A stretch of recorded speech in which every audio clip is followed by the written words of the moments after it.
Hello students, एक बार फिर से आप सभी का मेरे YouTube channel Sunita Sinha Hindi classes में आप सभी का स्वागत है। अगर मेरे चैनल में पहली बार आए हो या मेरा वीडियो पहली बार देख रहे हो तो चैनल को सब्सक्राइब कर लो, साथ में बेल आइकन भी दबा दो ताकि मेरा वीडियो अपलोड होते इसका नोटिफिकेशन तुमको तुरंत मिल जाए। स्टूडेंट्स, मनीष मौर्य ने रिक्वेस्ट किया कि मैम आप अनुस्वार पर एक वीडियो बनाइए जिसमें अनुस्वार संबंधी होने वाली गलतियां बताइए। बहुवचन बनाते समय अनुस्वार का प्रयोग किस प्रकार होता है।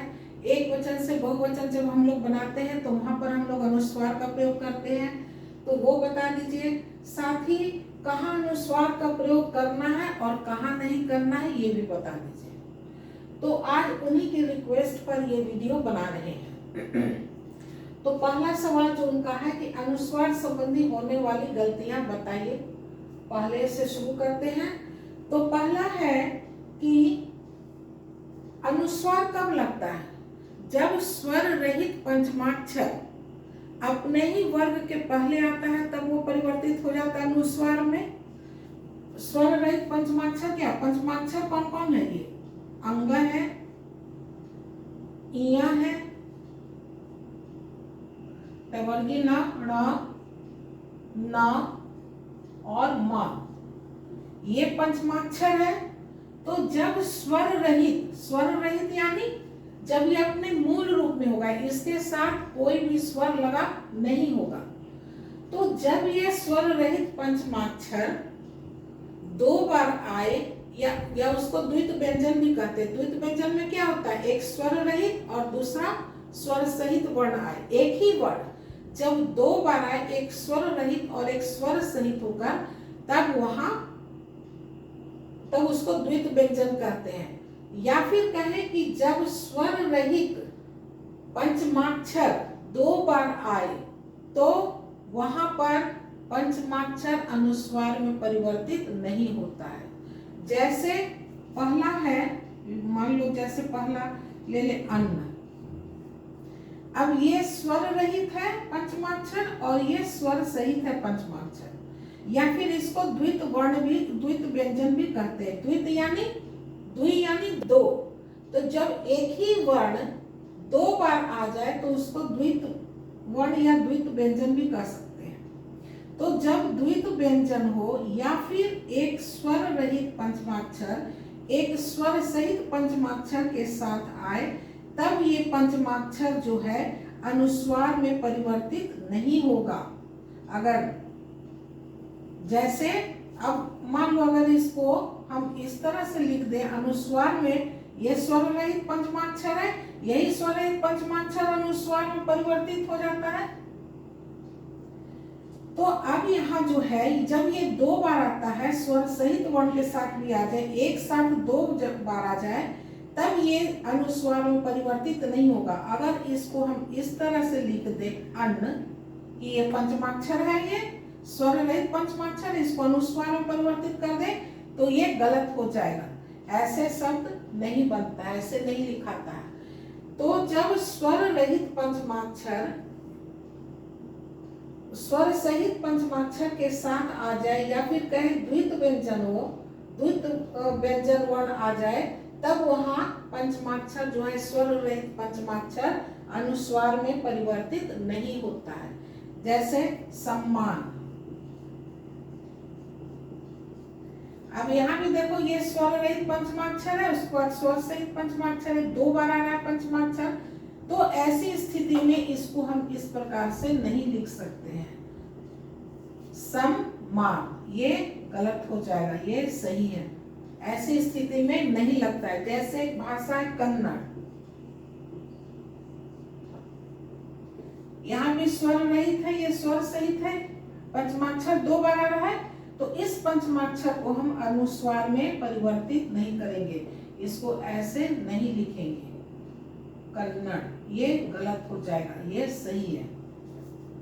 तो पहला हो गया कि कहाँ हम अनुस्वार में परिवर्तित नहीं करेंगे पंचमाक्षर को, जब ये दो बार आएगा स्वर सहित पंचमाक्षर अनुस्वार में परिवर्तित नहीं होगा। दूसरा है कि स्वर रहित पंचमाक्षर, ये जो पांचों है, स्वर रहित पंचमाक्षर अपने दूसरे पंचमाक्षर के साथ आ जाता है, तो वैसी स्थिति में भी अनुस्वार का प्रयोग नहीं होता है। जैसे उन्मुख, अब ये भी पंचमाक्षर है और ये भी पंचमाक्षर है, तो ये जो स्वर रहित पंचमाक्षर दूसरे पंचमाक्षर के साथ आता है, दूसरे वर्ग के पंचमाक्षर के साथ, तो भी ये अनुस्वार में परिवर्तित नहीं होगा। इसको हम लोग इस प्रकार से लिखेंगे तो ये गलत हो जाएगा, यहाँ अनुस्वार का प्रयोग नहीं होगा। उन्मुख, उसी तरह से चिन्मय, यहाँ भी देखो स्वर रहित पंचमाक्षर है और ये स्वर सहित पंचमाक्षर है, लेकिन दो अलग अलग वर्ग के हैं। ये त वर्ग का है और ये प वर्ग का है, प फ ब भ म, और ये है त थ द द न। तो दो अलग वर्ग का वर्ण आ रहा है पंचमाक्षर, इसलिए ये जो स्वर रहित पंचमाक्षर है ये अनुस्वार में परिवर्तित नहीं होगा। अगर इस तरह से लिख दिया जाए तो ये गलत होगा, ये सही है। उसी तरह से अन्य, नहीं अन्य तो हो जाएगा जन्म, ये भी स्वर रहित है पंचमाक्षर और ये स्वर सहित पंचमाक्षर है, लेकिन दो अलग अलग वर्ग का है। ये तथा ददन न त वर्ग का है और ये प फ ब भ म प वर्ग का है, दोनों अलग अलग वर्ग का है, इसलिए यहाँ भी ये अनुस्वार में परिवर्तित नहीं होगा। अगर हम इसको इस तरह से लिख देंगे, इस पंचमाक्षर को परिवर्तित कर कर अनुस्वार में, तो ये गलत हो जाएगा, ये गलत हो जाएगा, ये सही है। तो इस तरह से हम देखते हैं। या फिर पुण्य, पुण्य को भी कर ले, टवर्गी ना और यह नहीं, ये तो फिर अलग हो जाएगा, ये वह के साथ होगा।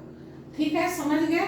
अगर स्वर रहित पंचमाक्षर अपने ही समान स्वर सहित पंचमाक्षर के साथ आता है, यानी समझ लो कि द्वित व्यंजन आ जाए या एक ही पंचमाक्षर दो बार आ जाए, तो यहाँ पे स्वर रहित पंचमाक्षर अनुस्वार में परिवर्तित नहीं होगा। अगर हम ऐसा करते हैं तो ये शब्द गलत हो जाएगा। दूसरा है कि स्वर रहित पंचमाक्षर दूसरे वर्ग के पंचमाक्षर के साथ आता है, तो वैसी स्थिति में भी स्वर रहित पंचमाक्षर को अनुस्वार में परिवर्तित नहीं करेंगे, उसको अनुस्वार में नहीं बदलेंगे। अगर ऐसा करते हैं तो ये शब्द जो है ये गलत हो जाएगा। उसको यूं ही स्वर रहित ही पंचमाक्षर को लिखेंगे, उसको परिवर्तित नहीं करेंगे। तीसरा है तीन नियम है, अगर इसका पालन नहीं करेंगे तो वहां शब्द गलत हो जाएगा।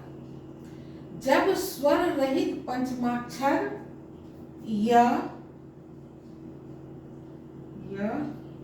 व और ह, अगर स्वर रहित पंचमाक्षर ये पांचों में से कोई भी य, व या ह के पहले आता है, तो वैसी स्थिति में भी स्वर रहित पंचमाक्षर को हम अनुस्वार में परिवर्तित नहीं करेंगे। जैसे अभी लिख रहे थे हम पुण्य,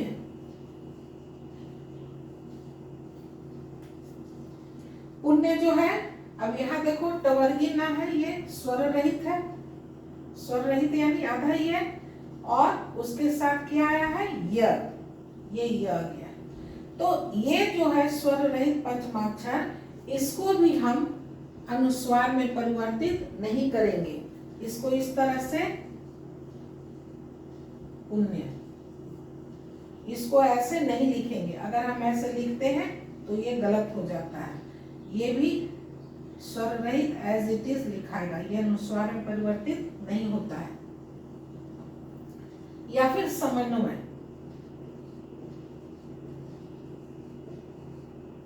अब यहां भी देखो, ये है पंचमाक्षर, स्वर रहित पंचमाक्षर है, और ये किसके पहले आ रहा है? ग के पहले आ रहा है। तो ये भी यहाँ जो पंचमाक्षर है, स्वर रहित पंचमाक्षर, इसको भी हम अनुस्वार में परिवर्तित नहीं करेंगे। अगर करेंगे तो ये गलत होगा। उसी तरह से तुम्हें, अब तुम्हें देखो यहाँ पंचमाक्षर है, स्वर रहित पंचमाक्षर, किसके पहले आ रहा है? ह के पहले आ रहा है। तो यहाँ भी ये जो पंचमाक्षर है अनुस्वार में परिवर्तित नहीं होता है। ये 3 स्थिति है जहाँ की पंचमाक्षर को हम अनुस्वार में परिवर्तित नहीं करते हैं। अगर हम अनुस्वार में परिवर्तित करते हैं तो वो शब्द हमारा गलत हो जाएगा। तो अनुस्वार संबंधी होने वाली गलतियां ये जो 3 है, इसको ध्यान में रखिएगा कि जब भी अगर दोबारा आता है, एक ही पंचमाक्षर जब 2 बार आता है तो वैसी स्थिति में भी हम अनुस्वार नहीं लगाएंगे, उसको एज इट इज लिखेंगे। और जब पंचमाक्षर, स्वर रहित पंचमाक्षर दूसरे वर्ग के पंचमाक्षर के साथ आता है, यानी दोनों पंचमाक्षर ही है, म है और न है, न और म दोनों आया है, लेकिन ये स्वर रहित है और ये स्वर सहित है। 2 अलग अगर भी एक साथ आ जाता है तो भी वो ऐसी स्थिति में अनुस्वार का प्रयोग नहीं करते हैं। तीसरा है कि अगर ये 5 जो स्वर रहित पंचमाक्षर है, ये कोई भी पंचमाक्षर इनमें से अगर य, व और ह इन तीनों से पहले आ जाता है तो वैसी स्थिति में भी अनुस्वार का प्रयोग नहीं करते हैं। अगर अनुस्वार का प्रयोग कर देते हैं तो वो सब गलत हो जाता है। इन 3 बातों का ध्यान रखिएगा तो अनुस्वार लगाने में गलती नहीं होगी। अब उनका दूसरा प्रश्न है कि बहुवचन बनाते समय अनुस्वार का प्रयोग किस प्रकार होता है। दूसरा प्रश्न है इनका कि बहुवचन बनाते समय अनुस्वार का प्रयोग किस प्रकार होता है, यानी कि एक वचन से जब हम बहुवचन बनाते हैं तो किस स्थिति में हम बहुवचन का प्रयोग करते हैं। तो इसमें है पहला कि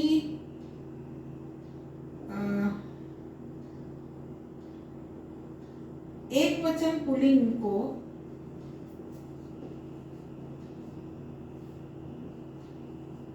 नहीं, एक वचन पुल्लिंग नहीं, आकारांत पुल्लिंग शब्द,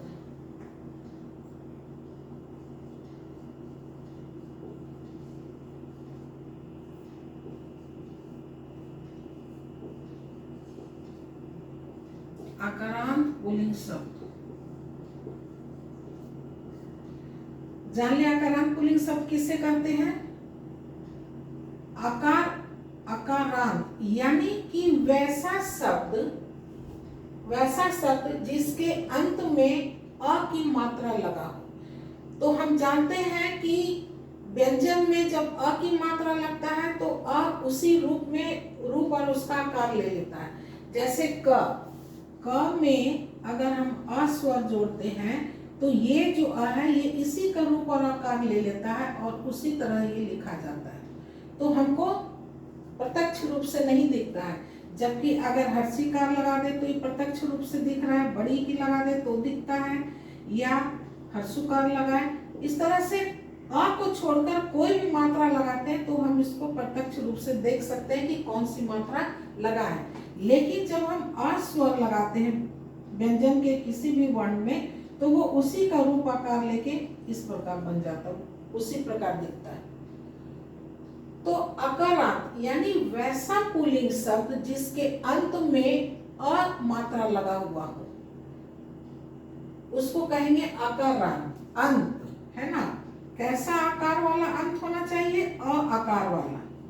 अ आकार वाला जो अंत पुल्लिंग शब्द है उसको जब हम बहुवचन बनाते हैं तब हम वहां अनुस्वार का प्रयोग करते हैं। जैसे हंस, अब देखो हंस के इस शब्द के अंत में क्या है? अ की मात्रा है। अगर हम इसका वर्ण विच्छेद कर दें तो क्या होगा? स का अगर हम वर्ण विच्छेद कर दें तो स में अ है इसका मतलब है कि ये अकारांत वाला शब्द है। और कैसा शब्द है? पुल्लिंग है। तो वही कह रहा है, अकारांत पुल्लिंग शब्द को एक वचन से जब हम बहुवचन बनाते हैं तब हम वहाँ अनुस्वार का प्रयोग करते हैं। जैसे हंस से हंसों। क्या करते हैं हंस में? इसमें ओ की मात्रा जोड़ देते हैं, ओ जोड़ देते हैं, तब इस तरह से एक वचन से बहुवचन बन जाता है।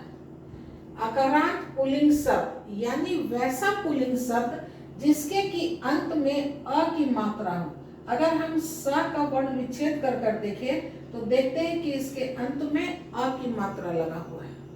तो ऐसा पुल्लिंग शब्द, अकारांत पुल्लिंग शब्द को का जब हम बहुवचन बनाते हैं तब हम उसमें क्या करते हैं? ओ जोड़ देते हैं। और ओ जोड़ करके यानी ओ में अनुस्वार लगा देते हैं और उसका बहुवचन बना देते हैं, ओ हंसों। दूसरा है आकारांत पुल्लिंग शब्द। अब तो समझ गए होंगे, बता दिए आकारांत हो गया, इसका मतलब वैसा पुल्लिंग शब्द जिसके अंत में आ की मात्रा लगा हो। आकारांत पुल्लिंग शब्द को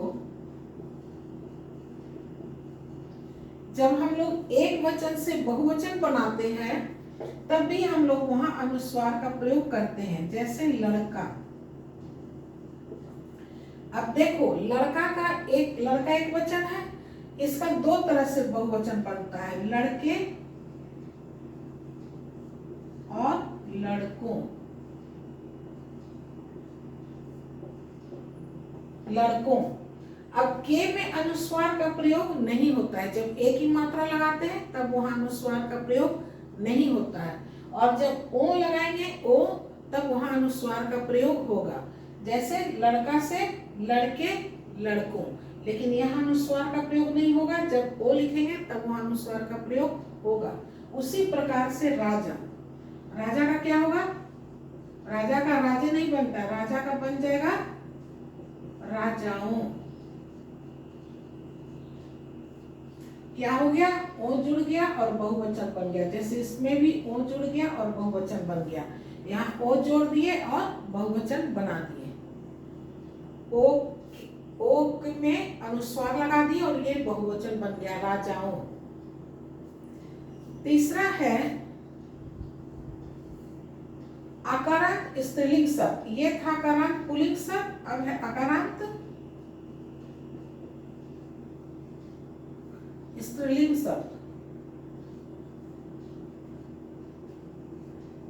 आकारांत स्त्रीलिंग शब्द को भी जब हम लोग एक वचन से बहुवचन बनाते हैं तब भी वहां हम लोग अनुस्वार का प्रयोग करते हैं। जैसे रात।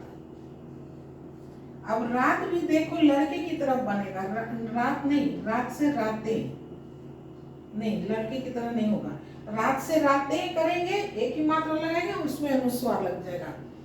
उसी तरह से बात तो बन जाएगा बातें, बात का बातें। चौथा है आकारांत पुल्लिंग शब्द था, अब हो जाएगा आकारांत स्त्रीलिंग शब्द। आकारांत स्त्रीलिंग शब्द। इसीलिए हम एक लाइन से ले लिया, आकारांत पुल्लिंग, आकारांत पुल्लिंग शब्द, आकारांत पुल्लिंग शब्द, आकारांत स्त्रीलिंग शब्द और आकारांत पुल्लिंग शब्द, ताकि याद रहेगा आ पुल्लिंग का, फिर अ और आ स्त्रीलिंग का। अब जैसे देखो आकारांत स्त्रीलिंग शब्द में ले लेगा माला, तो माला भी बहुवचन दो प्रकार से बनेगा।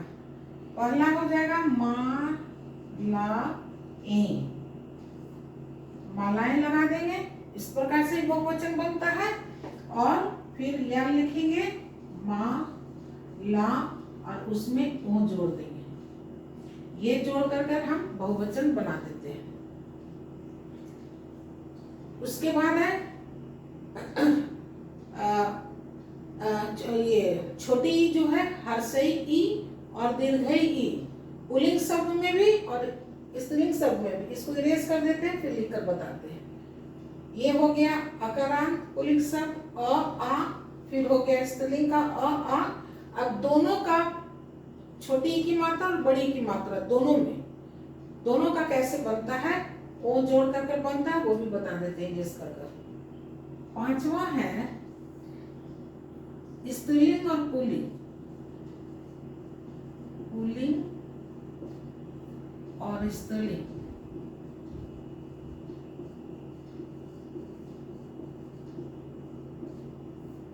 पुल्लिंग और स्त्रीलिंग दोनों का इकारांत और उकारांत शब्द, यानी कि इकारांत और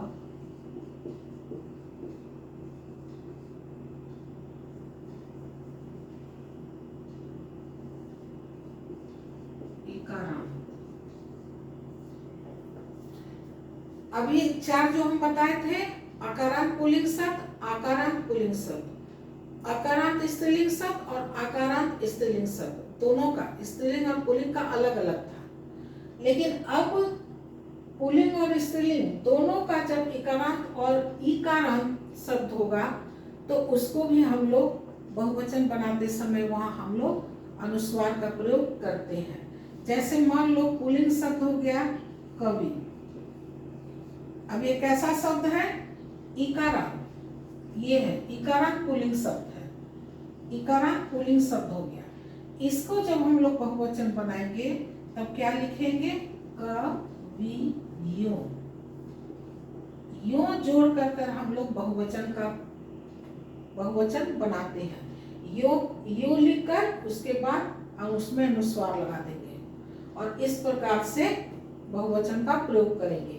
ये हो गया हमारा कौन सा, इकारांत पुल्लिंग शब्द। अगर इकारांत ले तो क्या हो जाएगा, माली। माली पुल्लिंग शब्द है, कैसा अंत है इसका, बड़ी इकार, इकारांत। इकारांत पुल्लिंग शब्द है तो इसमें एक ध्यान देने योग्य बात है कि इकारांत को बहुवचन बनाते समय छोटी ई यानी इकारांत बना देंगे। ई नहीं लिखकर आप लिखेंगे ई, उसको बदल देते हैं। जैसे बड़ी की मात्रा है, इसको छोटी में बदलेंगे तब बहुवचन बनाएंगे। क्या लिखेंगे, मा ली यो। यहाँ पे थोड़ा ध्यान देना होगा, इसमें भी और उ की मात्रा में भी होता है। बड़ा को छोटा में बहुवचन बनाते समय छोटा में बदल देना होता है। छोटा है तो छोटा ही रहेगा, लेकिन अगर बड़ा है तो उसको छोटे में बदल जाएंगे। हर्ष ई है तो हर्षी ही रहेगा, दीर्घ ई है तो हर्ष ई में बदल जाएगा। छोटी की मात्रा है तो छोटी में ही रहेगा, बड़ी की मात्रा को छोटी में बदल देंगे। यानी बहुवचन में छोटी ई की ही मात्रा होती है, बड़ी ई की मात्रा नहीं होती है। तो इस तरह से हम लोग देख रहे हैं कि पुल्लिंग हर्षई की मात्रा को जब हम लोग बहुवचन बनाते हैं तो यो लगा देते हैं, इस प्रकार से बहुवचन बनाते हैं। और अगर बड़ी की मात्रा है, दीर्घई है, तो इसको हर्षई में बदल देंगे। एक तो यहाँ चेंज करेंगे और उसके बाद यो लगा कर बहुवचन बना देंगे। अब उसी तरह से आते हैं स्त्रीलिंग इकारांत में, जैसे मति। मति कैसा शब्द है, मति स्त्रीलिंग शब्द है और कैसा है, इकारांत है, छोटी ई की मात्रा लगा हुआ है। तो इसको क्या लिखेंगे, मतियों। बहुवचन बनाते समय यूं लगा देंगे और अनुस्वार लगा देंगे, मतियों। या फिर मतियां भी होता है, मतियां अगर करेंगे तब तो फिर वहां अनुस्वार का प्रयोग नहीं होगा। ये भी जैसे लड़का का लड़के और लड़कों दोनों में बहुवचन, दोनों तरह से बहुवचन बनता है, लेकिन लड़के में अनुस्वार नहीं लगाते हैं, लड़कों में अनुस्वार लगेगा। उसी प्रकार से मति यानी कि ई की मात्रा वाले स्त्रीलिंग शब्द जो है, इकारांत स्त्रीलिंग शब्द, उसका भी जब हम लोग बहुवचन बनाते हैं तो मतियां भी बनता है, तो इसमें अनुस्वार नहीं लगता है। मतियों जब लिखेंगे, मति में यो जब जोड़ेंगे तब हम लोग वहां अनुस्वार का प्रयोग करेंगे। दीर्घई का ले लें, जैसे नदी स्त्रीलिंग शब्द हो गया, ये कैसा हो गया? ईकारांत स्त्रीलिंग शब्द, यानी वैसा स्त्रीलिंग शब्द जिस शब्द के अंत में बड़ी ई की मात्रा हो। तो अब ये बड़ी ई की मात्रा को हम लोग क्या करेंगे? छोटी ई में बदल देंगे, क्योंकि बहुवचन में हमेशा छोटी ई का प्रयोग होता है। छोटी ई या छोटा ऊ का प्रयोग होगा, कभी भी बहुवचन में बड़ी का प्रयोग नहीं होता है। तो इसको हम लोग क्या करेंगे? छोटी ई में बदल देंगे। पहले तो बड़ी ई को छोटी ई में बदल देंगे और यूं लगा देंगे, नदियों या फिर नदियां। अगर यहाँ का कर बनाते हैं तब यहाँ पे अनुस्वार का प्रयोग नहीं होगा।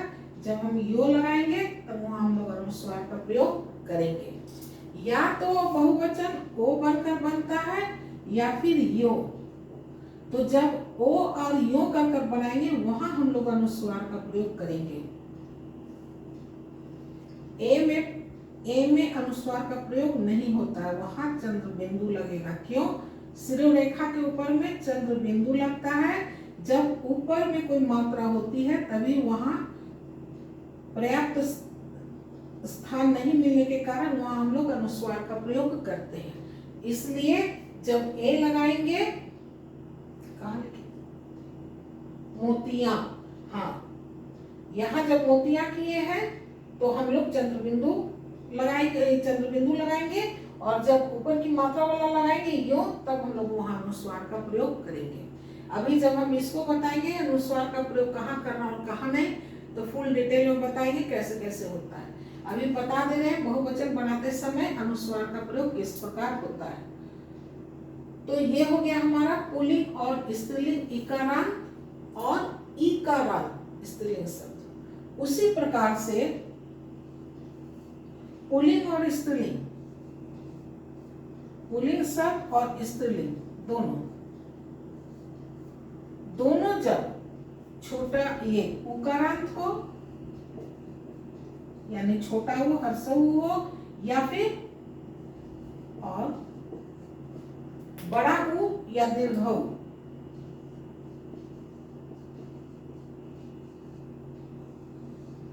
उकारांत।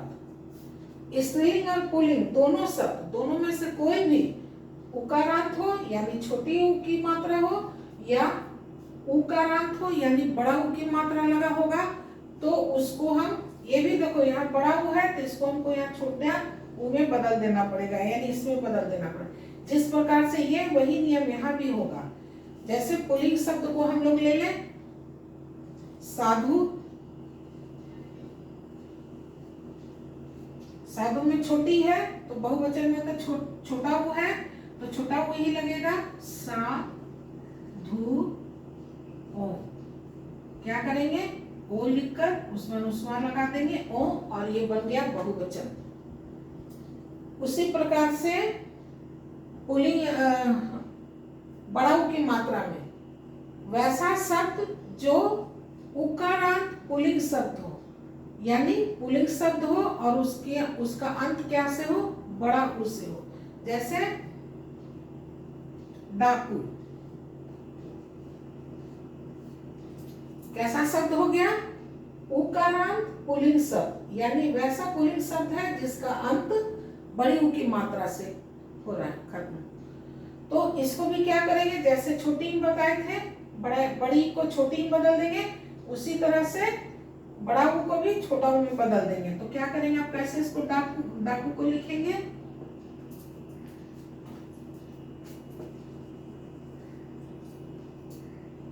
इसको क्या करेंगे? पहले तो बड़ा ऊ को छोटा ऊ में बदल देंगे और लिख देंगे ओ, और इसमें लगा देंगे अनुस्वार, डाकू वो। उसी तरह से उकारांत स्त्रीलिंग शब्द, उकारांत स्त्रीलिंग शब्द बहु स्त्रीलिंग शब्द है और कैसा है? उकारांत स्त्रीलिंग शब्द है, यानी वैसा स्त्रीलिंग शब्द है जिसके अंत में बड़ी ऊ की मात्रा लगा हुआ है, वैसा शब्द। इसको भी स्त्रीलिंग बनाते समय क्या करेंगे, बड़ी ऊ को छोटी में बदल देंगे। तो पहले छोटी करके लिखते बहु, उसके बाद क्या करेंगे, ओ लगा देंगे। ओ लगाएंगे तो इसमें अनुस्वार भी लगेगा, बहुओं। वधु, वधु भी स्त्रीलिंग, उकारांत स्त्रीलिंग शब्द है, तो बहु का हो जाएगा, बहु हो गया। उसी तरह से वधु, वर वधु होता है ना, वर और वधु, तो वधु भी हो गया उकारांत स्त्रीलिंग शब्द। इसको भी कैसे लिखेंगे, वधुओं। बड़ा ऊ को छोटा ऊ में बदल देंगे और वो लगा देंगे। ये हो गया दोनों के लिए, छोटी ई इकारांत यानी छोटी ई, और ये हो गया बड़ी इकारांत। दोनों के लिए शब्द, चाहे वो पुल्लिंग हो या स्त्रीलिंग हो, या ये पुल्लिंग हो या स्त्रीलिंग हो, दोनों के लिए। छोटा है तब तो ठीक है, अगर बड़ा ई है, बड़ी ई है, तो उसको छोटी ई में बदल देंगे और फिर या यो कर बदलेंगे। उसी तरह से बड़ा में भी पुल्लिंग और स्त्रीलिंग दोनों शब्द के लिए, अगर छोटा ऊ है या बड़ा ऊ है, इस तरह की मात्रा लगा हो या इस तरह की मात्रा लगा हो, स्त्रीलिंग या पुल्लिंग दोनों में, तो छोटा ऊ को तो छोटा ऊ रखेंगे, बड़ा को क्या परिवर्तित कर देंगे, छोटा में परिवर्तित कर देंगे और फिर ओ लगा देंगे। इस प्रकार से बहुवचन बनाते समय हम लोग अनुस्वार का प्रयोग करते हैं। अब हो गया अ आकारांत वाले, आ आकारांत वाले, स्त्रीलिंग और पुल्लिंग दोनों का हो गया। हर्षेयी अकारांत, दीर्घई अकारांत, हर्षऊ अकारांत और दीर्घऊ अकारांत, है ना। इन सब का हो गया। अब बचा है री का, तो होगा नहीं, फिर ए ओ औ, ये चार बच रहा है। इन चारों का कैसे होता है, इसको इरेज कर फिर बताते हैं। 7 है कि अब क्या बच गया, आ छोटी बड़ी, छोटा ऊ बड़ा ऊ हो गया। अब बच रहा है ए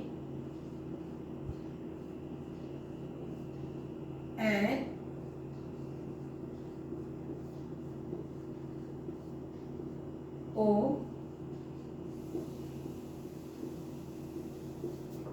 और औ।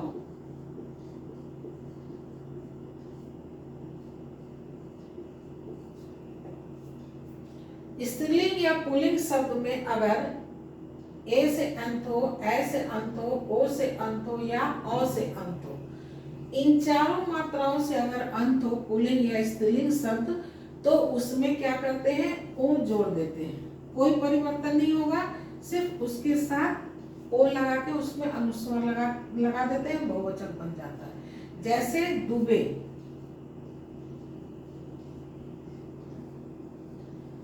किसी का सरनेम होता है ना, दुबे जी, तो दुबे को क्या करेंगे, इसमें कोई परिवर्तन नहीं होगा, दुबे ही लिखेंगे।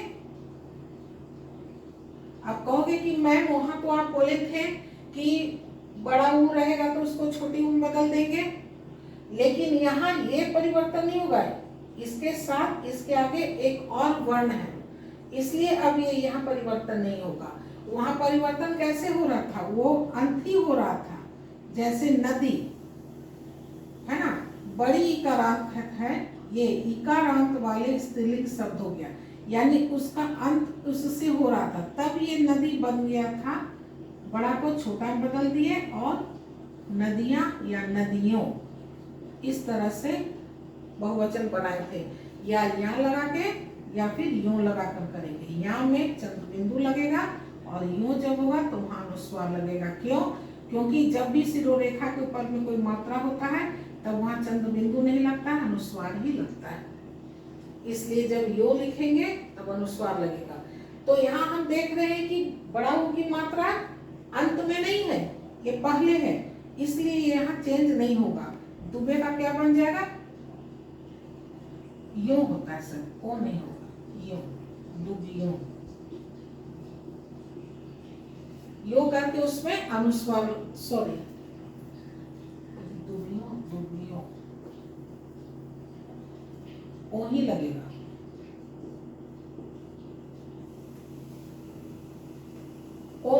ओ लगा कर हम लोग बहुवचन कर देते हैं। दुबे का दुबियों, जैसे माधो है ना, कृष्ण माधो, कृष्ण जी के दोस्त थे माधो। तो इसको भी बहुवचन कैसे बनाएंगे? ये देखो, ये वाला मात्रा से अंत हो रहा है इसका ये, तो इसको क्या करेंगे, इसमें भी ओ जोड़ देंगे, माँ माधो ओ की मात्रा ले ले गौ। ये देखो इसमें क्या मात्रा है, ये वाला है, इस मात्रा से ये अंत हो रहा है। तो इसको दो प्रकार से हम लोग बनाएंगे, या तो गौ ए लगा देंगे या फिर ओ लगा देंगे, गौ ओ। जैसे लड़का से लड़के दो प्रकार से बनता है, उसी तरह से गौ स्त्रीलिंग शब्द है तो इसको भी गौए कर देंगे, या फिर जब ओ करेंगे तब इसके साथ अनुस्वार लगा देंगे। इस प्रकार से एक वचन से बहुवचन बनाते समय हम लोग अनुस्वार का प्रयोग करते हैं। आकारांत पुल्लिंग शब्द में बहुवचन बनाते समय करते हैं, आकारांत पुल्लिंग शब्द को भी बहुवचन बनाते समय करते हैं, आकारांत स्त्रीलिंग शब्द को बहुवचन बनाते समय करते हैं, और आकारांत स्त्रीलिंग शब्दों में भी। पुल्लिंग और स्त्रीलिंग दोनों में जब छोटी या बड़ी की मात्रा होता है तो बड़ी को छोटी में बदल देते हैं, और ओ जब लगाएंगे तब वहां अनुस्वार लगाएंगे। दो ही प्रकार से बहुवचन बनता ही है, या तो यो कर कर बनेगा या फिर ओ कर कर बहुवचन बनता है, और जब यो या ओ लगेगा तब उसमें अनुस्वार लगाकर बहुवचन बनाते हैं। ये तो दूसरा प्रश्न का भी उत्तर हो गया कि बहुवचन बनाते समय अनुस्वार का प्रयोग किस प्रकार करना है। ये 7 नियम है, 7 को याद कर लोगे, समझ में आ जाएगा, फिर कहीं भी शब्द गलत नहीं होगा। अब है कि कहाँ अनुस्वार का प्रयोग करना है और कहाँ नहीं।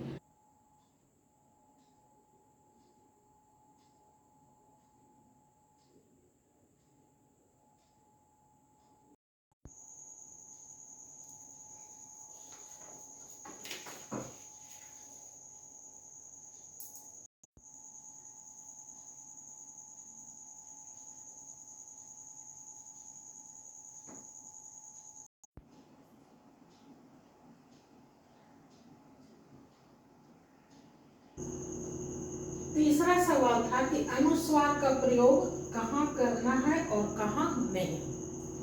ये हम पहले से ही लिख दिए हैं, क्योंकि ये सब आप लोग जानते ही हैं, इसमें लिखने में ज्यादा समय न बर्बाद हो इसलिए हम पहले से लिख कर रखे हैं। मालूम है कि स्पर्श व्यंजन को 3 भागों में बांट दिया गया है, स्पर्श व्यंजन, अंतःस्थ व्यंजन और ऊष्म व्यंजन। स्पर्श व्यंजन में 25 वर्ण होते हैं और इन 25 वर्णों को 5 वर्ग में बांट दिया गया है। क वर्ग, उसके पहला वाला जो वर्ण है उसके नाम पे इसको रखा गया है, क वर्ग, च वर्ग, ट वर्ग, त वर्ग और प वर्ग।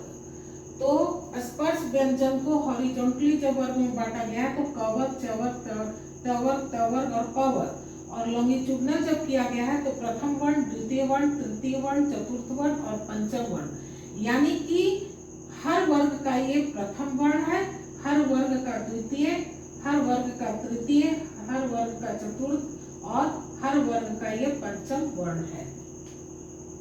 और इस तरह से हॉरिजॉन्टली में क वर्ग में क, ख, ग, घ, अंग, ये 5 वर्ण है, हर वर्ग में 5-5 वर्ण है। अंतःस्थ में 4 वर्ण है, तो इसका 5वां वर्ण क्या है, तो 5वां वर्ण इसका अंग होता है। उसी प्रकार से ऊष्म व्यंजन, इसमें भी 4 ही वर्ण है, तो ये माना गया है कि इसका 5वां वर्ण अंग है, अंग ही होगा।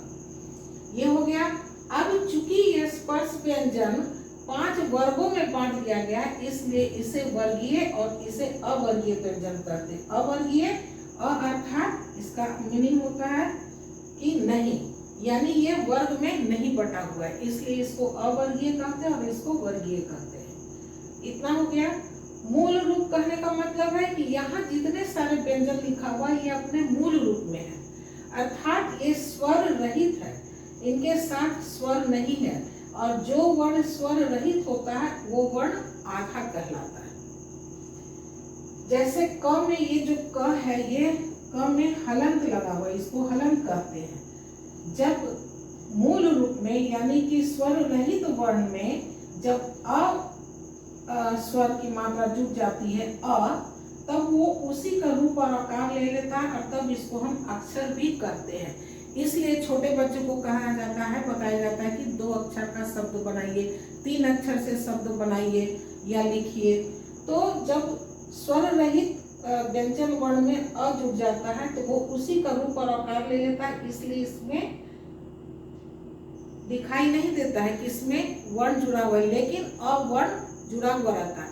जब अ वर्ण व्यंजन वर्ण से जुड़ जाता है तभी उसका उच्चारण हम अच्छे से आसानी से कर लेते हैं। क में जब हलंत लगा हुआ है यानी कि स्वर रहित है, उसको स्वर रहित वर्ण को हम कैसे लिखते हैं? जैसे क है, ख है, ख में इसके खड़ी पाई को हटा देंगे तो आधा वर्ण बन गया स्वर रहित। ग है, इसका भी जब हम पाई हटा देंगे तो ये आधा वर्ण बन गया। वर्गीय जितने सारे व्यंजन हैं इनको भी 2 प्रकार में बांट दिया गया है, पाई वाले और बिना पाई वाले। पाई वाले कौन कौन से हैं? जिसमें ऊपर से नीचे तक खड़ी पाई ये लगा हुआ है, इसको पाई वाले व्यंजन कहते हैं। ये सारे ये पाई वाले व्यंजन, जिसमें जितने में देखोगे कि ये खड़ी पाई लगा हुआ है, ये पाई वाले व्यंजन है, ये बिना पाई वाले व्यंजन है। उसी प्रकार से च भी, ये छ जो है अंग छ, ये बिना पाई वाले हैं, फिर सब पाई वाला है।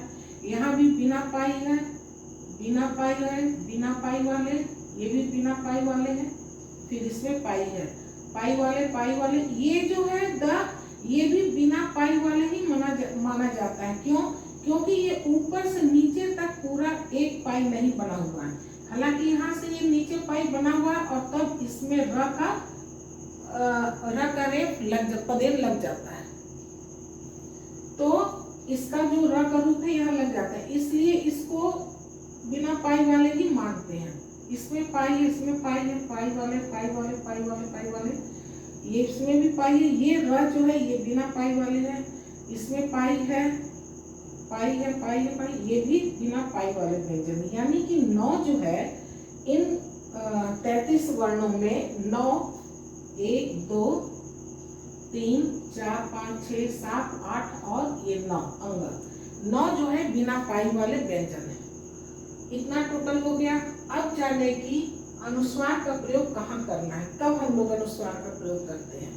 तो इसका पहला जो नियम अनुस्वार का प्रयोग करने का, कि जब पंचमाक्षर यानी हर वर्ग का 5वां अक्षर जब अपने ही वर्ग के किसी भी वर्ण से पहले आ जाता है, यानी कि अंगा अगर क के पहले आए, ख के पहले आए, ग के पहले आए या घ के पहले आए, अगर शब्द में इस तरह से लिखा हुआ है अंगा और क आ जाए, अंगा और ख आ जाए, अंगा और ग आ जाए, अंगा और घ आ जाए, अगर इस तरह से आ जाए। उसी प्रकार से इया का भी, इया अगर च से पहले आ जाए, इया अगर छ से पहले आ जाए, इया अगर ज से पहले आ जाए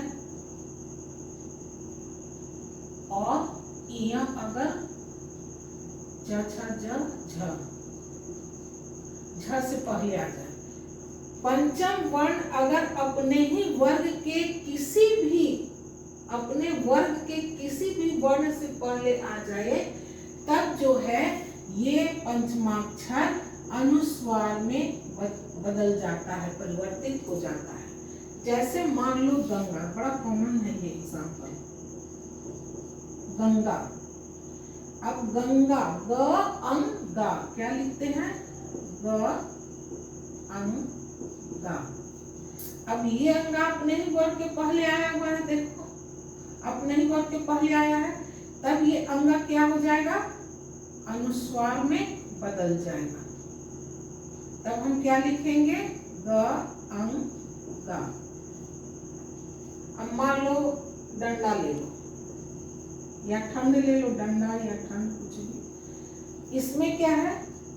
अनुस्वार देख रहे हैं, इसका मतलब है कि ये इस वर्ग का पंचम वर्ण है ये, तो त ठ ड ढ न, यानी ये अनुस्वार है, यानी कि आधा वर्ण स्वर रहित है, तो इस तरह से लिखेंगे डन ड। न जो है टवर्गी ना है ना, स्वर रहित है, पंचमाक्षर, और ये अपने ही वर्ग के पहले आया है, तो ये अनुस्वार में बदल जाएगा डंडा। डंडा ऐसे लिखे या फिर ऐसे लिखे, गंगा ऐसे लिखे या फिर ऐसे लिखे। ऐसे भी लिखने से ये गलत नहीं होगा, सही है, ये भी ऐसे है, लेकिन शॉर्ट फॉर्म में जल्दी ये लिखा जाएगा गंगा। उसी तरह से मान लो चंपक, चंपक है, तो हम देख रहे हैं कि अनुस्वार के बाद वाला अक्षर क्या है, म है, म है यहाँ, तो ये अपने ही वर्ग के पहले आया है, किसके पहले आया, म के पहले, प फ ब भ, हाँ म जो है चम ओ म यहाँ लिखी हुई गड़बड़ा है, चंपक। तो हम देख रहे हैं कि ये प वर्ग क्या कौन सा अंतिम वर्ण हो जाएगा, म होगा, अर्थात ये जो अनुस्वार है इसको म में बदलना है, चम प चंपक। चूंकि ये स्वर रहित अनुस्वार के अनुस्वार रहित पंचमाक्षर होगा, तो इसीलिए इसका पाई हटा देंगे और ये स्वर रहित वर्ण बन गया। अगर इसको हम अनुस्वार में परिवर्तित करें तो म अपने ही वर्ग के पहले आया हुआ है, तो ये अनुस्वार में बदल जाएगा चंपक। एक नियम ये है कि स्पर्श व्यंजन स्वर रहित पंचमाक्षर जो है स्वर रहित बोले या फिर मूल रूप बोले या फिर आधा वर्ण उसका लिखाएगा, तो ये जो स्वर रहित पंचमाक्षर है ये जब अपने ही वर्ग के किसी भी जो 4 वर्ण बच रहा है, इन चारों वर्णों में से अपने ही वर्ग के किसी भी वर्ण से पहले आएगा, जैसे 2 का एग्जाम्पल लिखकर बता दिए, तब जो ये पंचमाक्षर है ये अनुस्वार में बदल जाएगा। एक नियम तो ये हो गया अनुस्वार का प्रयोग करने की विधि। दूसरा है कि अगर सम उपसर्ग अगर किसी शब्द के पहले आता है ना, सम उपसर्ग क्या है, उपसर्ग क्या है, वे शब्दांश है जो शब्द के पहले जुड़ता है, तो यहाँ ये शब्द है, ये शब्द के पहले सम जुड़ रहा है, यानी ये उपसर्ग हो गया। सम उपसर्ग अगर अंतस्थ या उष्म व्यंजन से पहले आता है, तो ये जो म है सम उपसर्ग अगर अंतस्थ या उष्म व्यंजन के पहले आता है, तो ये म जो है अनुस्वार में परिवर्तित हो जाता है। जैसे एग्जांपल ले लें, संहार। अब अगर हम इसको उपसर्ग इसका अलग करें तो सम जोड़ हार, उपसर्ग इसका अलग करेंगे तो क्या होगा, ये इस तरह से हो जाएगा सम, और ये सम क्या बदल जाएगा अनुस्वार में, तो ये क्या हो जाएगा अनुस्वार में बदल जाएगा संहार। अब इसकी मात्रा लगा देंगे इसके ऊपर संहार, ऐसे बन जाएगा। जब हम सम उपसर्ग लगा के कोई शब्द बनाते हैं, तो ये जो म है स्वर रहित म, या इसको कहें कि पंचमाक्षर, स्वर रहित पंचमाक्षर, ये जो म है ये म अनुस्वार में बदल जाता है। अनुस्वार यानी इसकी मात्रा ये हो गया, इसमें ये परिवर्तित हो जाता है। दूसरा नियम ये हुआ कि उपसर्ग जब सम उपसर्ग होगा, तो जब हम शब्द बनाएंगे सम उपसर्ग से, तो ये सम अनुस्वार में परिवर्तित हो जाता है और उसको जोड़कर फिर हम शब्द बना देंगे। दूसरा नियम ये हो गया। तीसरा नियम है कि संधि के नियम से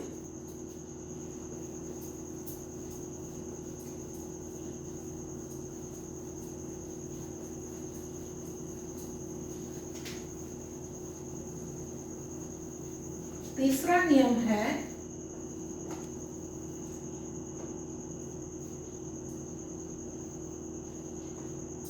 ये हो गया। दूसरा जो नियम था वो उपसर्ग से संबंधित था। तीसरा नियम संधि से है। संधि में एक नियम है कि संधि कैसे करते हैं, दो शब्द के संधि क्या है, दो वर्णों के मेल को संधि कहते हैं। यानी इसमें दो शब्द होगा, पहला शब्द प्लस दूसरा शब्द। पहला शब्द का अंतिम वर्ण अगर म हो, संधि का एक नियम है अनुस्वार लगाने का संधि में, कि अगर पहला शब्द का अंतिम वर्ण म हो और दूसरा शब्द का पहला वर्ण स्पर्श व्यंजन का जो ये 25 वर्ण है, 25 में से म तो यहाँ आ ही गया। अब इन 25 वर्णों में से कोई भी वर्ण इसका हो, यहाँ पे संधि में यही होता है, पहला शब्द का अंतिम वर्ण और दूसरे शब्द का पहला वर्ण मिल करके नया शब्द बनाता है, नया शब्द का निर्माण हो जाता है। तो संधि का ये नियम कहता है, एक नियम, कि स्पर्श व्यंजन का जो ये प वर्ग का अंतिम पांचवा वर्ण है म, पहला शब्द का अंतिम वर्ण अगर म हो, स्वर रहित म, पंचमाक्षर हो, और दूसरा शब्द का पहला वर्ण यह स्पर्श व्यंजन में से कोई भी वर्ण यहाँ पर हो, तो ये क्या हो जाता है, पंचमाक्षर अनुस्वार में परिवर्तित हो जाता है। जैसे मान लो कोई एग्जाम्पल ले लो, यहाँ पर से मान लो संजय। संजय लिए तो क्या होगा, स है ना, पहला शब्द में हो गया सम और जो जय। ऐसे जब हम इसका संधि करेंगे संजय का, तो क्या होगा, समझो जय, और ये म क्या में परिवर्तित हो जाएगा, अनुस्वार में। तब क्या बन जाएगा, ये संजय। कोई भी वर्ण ले लो, संजय है, या फिर मान लो संशय है,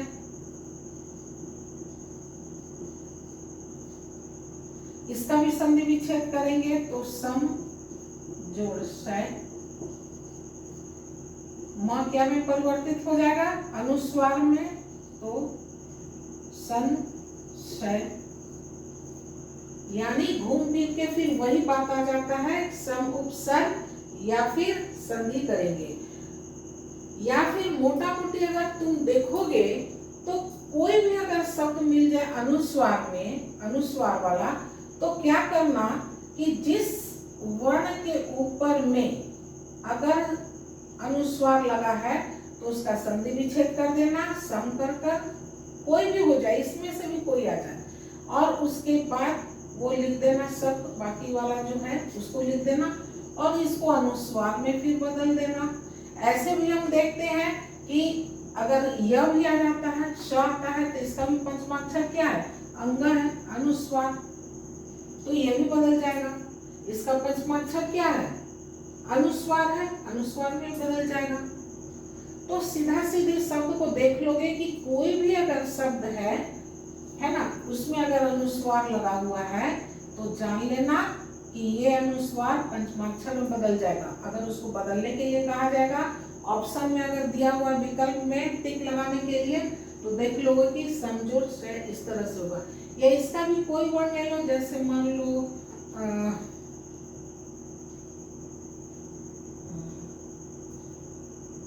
ये तो हो ही गया, संशय अपंस में आ जाएगा, या फिर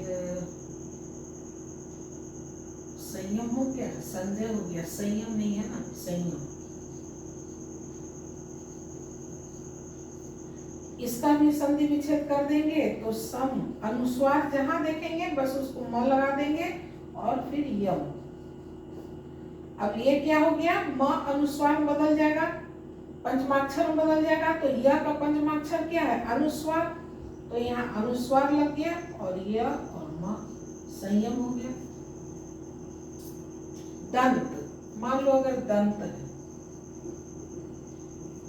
तो अनुस्वार को म में बदल दे देंगे, द म और जोड़ त।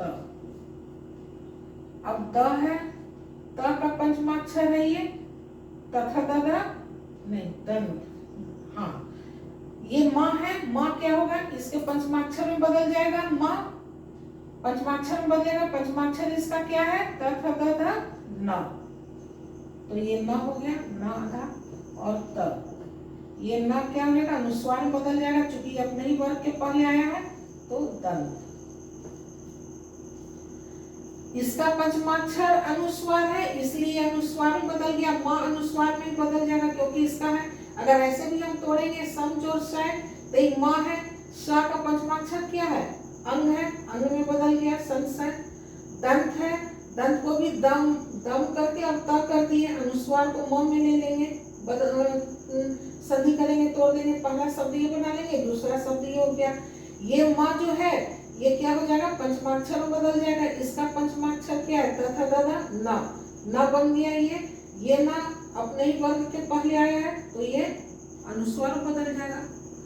ले दे का मोटा मोटी यही समझो कि जहां अगर अनुस्वार है तो उसको म में बदल देंगे और इस म को फिर या तो अनुस्वार में बदल देंगे इसका जो पंचमाक्षर है, या फिर पंचमाक्षर में बदल देंगे।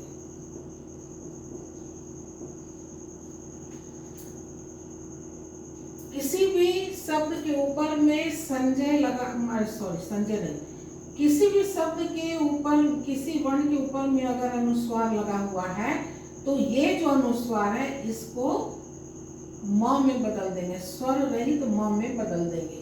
और ये जो स्वर रहित वर्ण है ये या तो पंचमाक्षर में बदल जाएगा या फिर अंग में बदल जाएगा।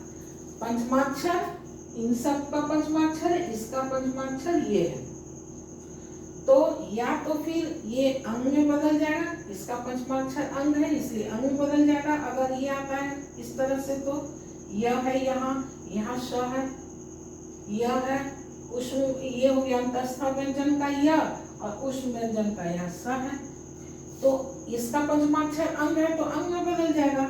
और स्पर्श व्यंजन का पंचमाक्षर क्या है, जो पंचमाक्षर है उसमें बदल जाएगा। और फिर अगर इसमें पंचमाक्षर में बदलते हैं तो इस फिर पहला नियम जो बताए थे कि अगर पंचमाक्षर अपने ही वर्ग के पहले आता है तो वो अनुस्वार में बदल जाता है, तो फिर वो पहला नियम के अनुसार इसको बदल देंगे इस तरह से। तो इस तरह से ये तीन नियम को याद रखोगे कि पंचमाक्षर कहाँ कहाँ लगता है और कैसे लगता है।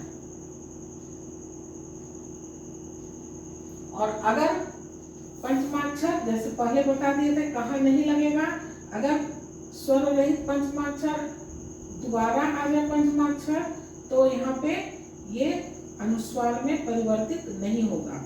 या फिर मान लो पंचमाक्षर है ना, ये पंचमाक्षर जो है स्वर रहित पंचमाक्षर य व और ह से पहले आता है तो भी वहाँ अनुस्वार में ये परिवर्तित नहीं होगा। या फिर पंचमाक्षर दूसरे वर्ग के जैसे जन्म, ये जो पंचमाक्षर है दूसरे वर्ग के पंचमाक्षर के साथ आता है, यहाँ अपने ही वर्ग के साथ आया था, यहाँ दूसरे वर्ग के साथ आ रहा है तो भी यहाँ पर हम अनुस्वार का प्रयोग इसका नहीं करेंगे। इन तीन स्थितियों में अनुस्वार का प्रयोग नहीं करेंगे। अनुस्वार का प्रयोग कब करेंगे, जब पंचमाक्षर, इसका पंचमाक्षर ये है, इन दोनों का पंचमाक्षर अंग है, जब ये पंचमाक्षर अपने ही वर्ग के पहले आ जाए तब वहां हम अनुस्वार का प्रयोग करते हैं। सम लगाकर भी बता दिए, संधि के अनुसार संधि में भी हम लोग अनुस्वार का प्रयोग करते हैं, उसका नियम ये बता दिए संधि का। दूसरे में बताए थे उपसर्ग का कि जब सम उपसर्ग कर कोई शब्द बनाते हैं तो वो जो म है फिर वही सिद्धांत यहाँ वाला आ जाएगा, म को अनुस्वार में बदल देंगे यानी पंचमाक्षर में बदल देंगे और तब उसका हो जाएगा। तो ये हो गया हमारा अनुस्वार का प्रयोग कहाँ करना है और कहाँ नहीं करना है, क्योंकि पंचमाक्षर ही अनुस्वार में बदल रहा है। और यहाँ भी ये पंचमाक्षर ही है। लेकिन ऐसी स्थितियों में पंचमाक्षर का प्रयोग हम लोग अनुस्वार के रूप में नहीं करते हैं। इन 3 स्थितियों में अनुस्वार का प्रयोग करते हैं। यदि पंचमाक्षर अपने ही वर्ग के पहले आ जाए तब उसको परिवर्तित करते हैं, या जब हम सम उपसर्ग लगाकर शब्द का निर्माण करते हैं तब म को पंचमाक्षर में या अनुस्वार में बदल देते हैं। इसका पंचमाक्षर है, इसका पंचमाक्षर अंतःस्थल इसका अनुस्वार ही है, उसमें बदल देते हैं। तीसरा है संधि के नियम से कि अगर पहला शब्द का अंतिम वर्ण म हो और दूसरा शब्द का पहला वर्ण का इससे कहीं भी हो तो वो भी पंचमाक्षर में बदल जाता है। और जब फिर पंचमाक्षर अपने वर्ग के पहले आता है पहले नियम के अनुसार, फिर उसको जैसे मैथ कैसे कैलकुलेट करते हैं तो उसी तरह से फिर हम पंचमाक्षर अपने ही वर्ग के पहले आएगा तो फिर वो अनुस्वार में परिवर्तित हो जाता है। इस तरह से हम लोग अनुस्वार का प्रयोग करते हैं 3 नियम से, और इन 3 नियमों में अनुस्वार का प्रयोग नहीं करते हैं। उम्मीद करते हैं कि मनीष मौर्य का समस्या दूर हो गया होगा, कंफ्यूजन दूर हो गया होगा, समझ गया। अगर आप लोग को समझ में आता हो, मेरी पढ़ाई समझ में आता हो, अच्छा लगता हो तो प्लीज़ इसको लाइक कीजिए, शेयर कीजिए, अधिक से अधिक शेयर कीजिए। और अब तक अगर सब्सक्राइब नहीं किए हैं तो सब्सक्राइब कर लीजिए। मेरा वीडियो देखने के लिए आप सभी का बहुत बहुत धन्यवाद। एक नए टॉपिक के साथ नए वीडियो में मिलते हैं, तब तक के लिए bye bye and take care.